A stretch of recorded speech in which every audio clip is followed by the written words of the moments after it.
Dia mengambil kantong urin orang lain dari lemari es dan meletakkannya di betisnya. Mengambil darah orang lain dan sidik jari palsu dan dengan hati-hati menempelkannya di jarinya. Karena di dunia masa depan, gen adalah satu-satunya paspor. Di pintu mereka harus mengambil darah Anda untuk pengujian, kemudian juga harus melakukan tes urin.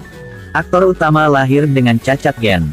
Sepanjang hidupnya ia bertekad untuk menjadi pekerja kebersihan, tetapi ia secara tidak sengaja meminjam identitas seorang jenius. Dan begitu saja dia menipu dunia dan menjadi astronot yang disegani. Film ini telah dinilai oleh 220.000 orang dengan 8,8 poin di Douyin. Gattaca. Cerita dimulai ketika dia lahir.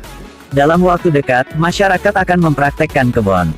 Dari embrio dapat memilih jenis kelamin, penampilan, dan IQ anak. Lanjutkan untuk menggabungkan gen yang paling dominan dari kedua suami dan istri. Aktor utama berbeda, ia dilahirkan secara alami. Sejak dia lahir dia didiagnosa oleh dokter bahwa seluruh hidupnya tidak hanya banyak sulit. Dan dia bahkan tidak bisa hidup sampai usia 30 tahun. Orang tuanya kecewa dan patah hati. Jadi mereka hanya harus mengikuti saran dokter.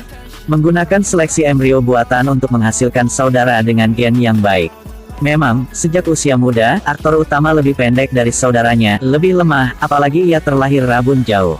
Saat kedua sepupu berenang, dia selalu kalah. Meski tidak dianggap serius oleh semua orang, tapi impian masa kecilnya adalah menjadi astronot. Tapi dengan kondisinya, dia bahkan tidak bisa lulus ujian masuk universitas. Setelah berkali-kali dia menjalani wawancara, dia merasa jijik dengan aturan dunia ini. Terakhir kali dia pergi mencari saudaranya untuk kompetisi renang. Aku tahu aku tidak akan bisa mengalahkanmu. Tapi kali ini, keajaiban terjadi. Adik laki-laki berenang sampai kelelahan tetapi masih tidak bisa mengikuti kakak laki-lakinya. Hanya sekali, adiknya kalah.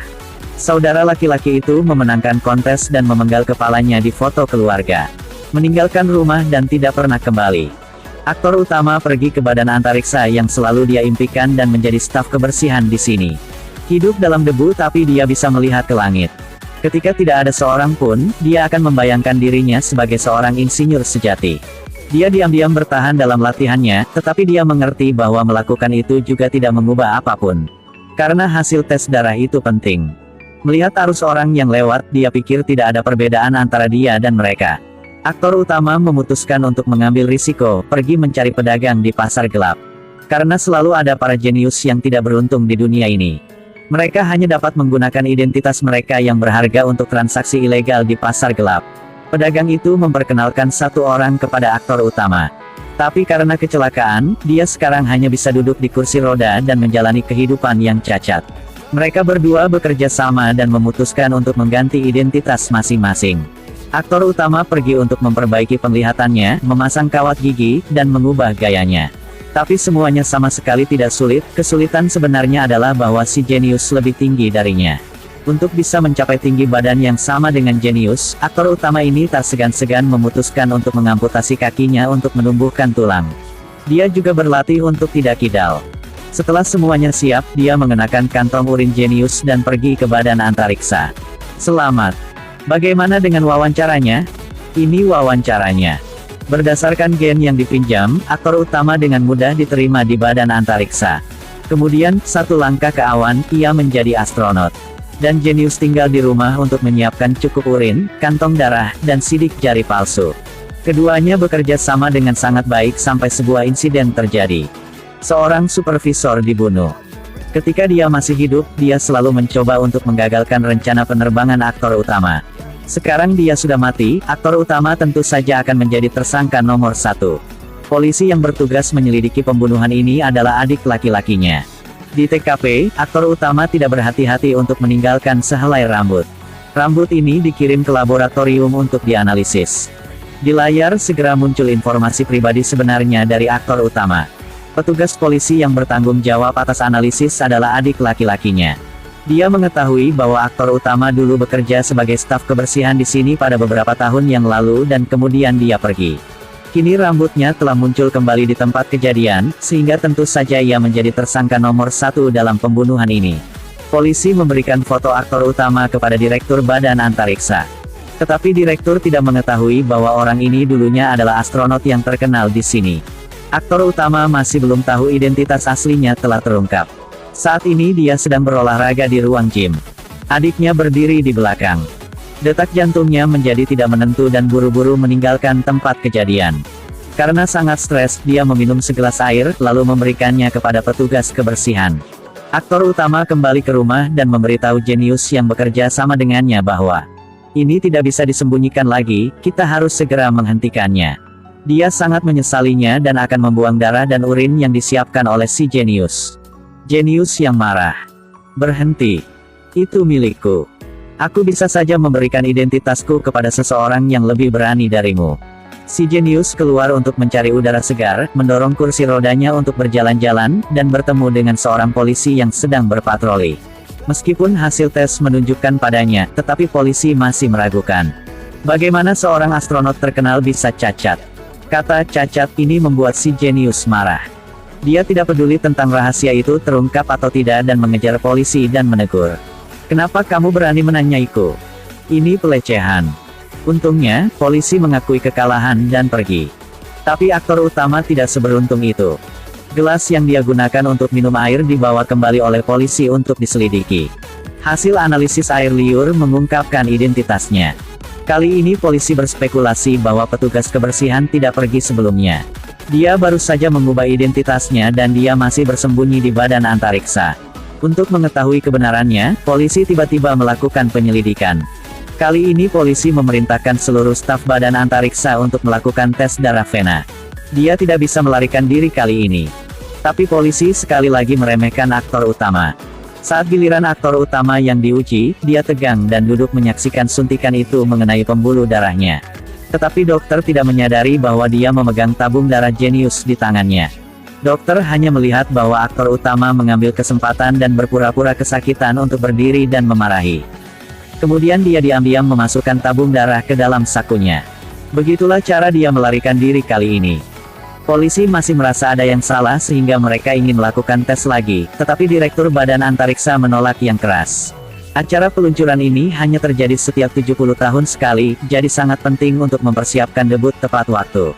Ini langsung membuat polisi curiga terhadap mereka. Kau sangat tertarik dengan penerbangan ini, bukan? Tapi rekannya yang sudah meninggal selalu mencoba menghentikan ini. Saya tidak memiliki kecenderungan kekerasan. Kalian pergi periksa file gen saya dan Anda akan melihat. Karena itu polisi terpaksa menghentikan penyelidikan.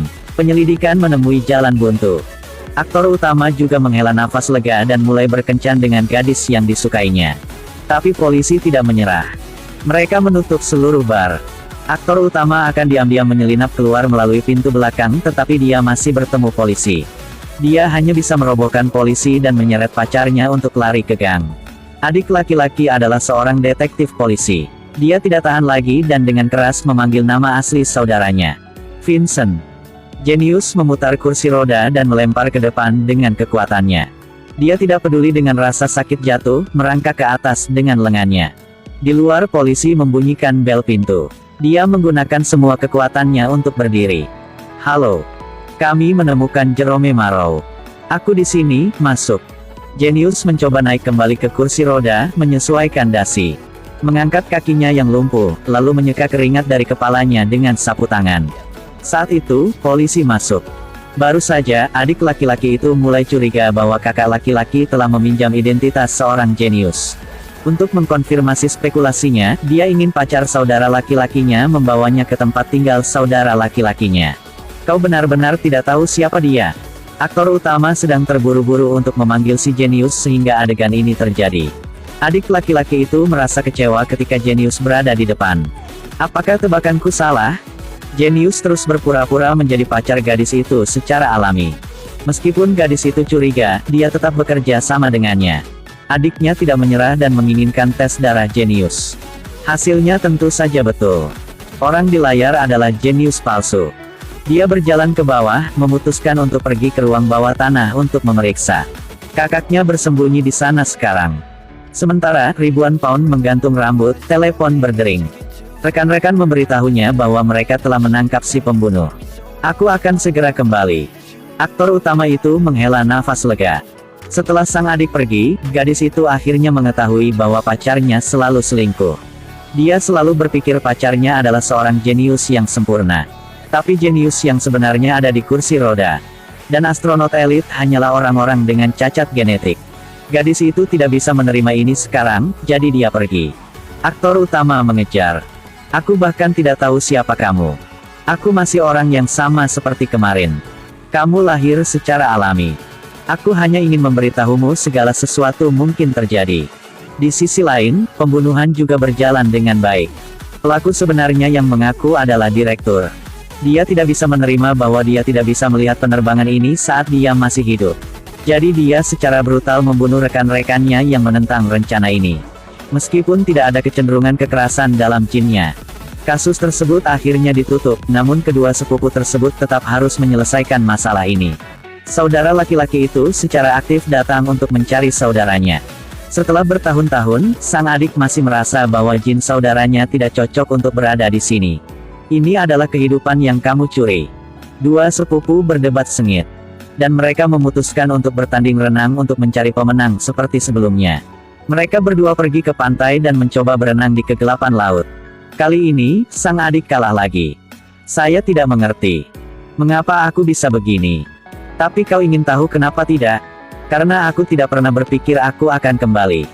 Hari berikutnya adalah hari aktor utama berangkat meninggalkan bumi. Dia dengan senang hati pergi ke badan antariksa tetapi secara tak terduga masih melakukan tes urin. Aktor utama tidak berdaya, kali ini dia tidak punya jalan kembali. Dia putus asa dan tersenyum pada dokter. Layar menunjukkan identitas aslinya. Dia memiliki kelainan genetik.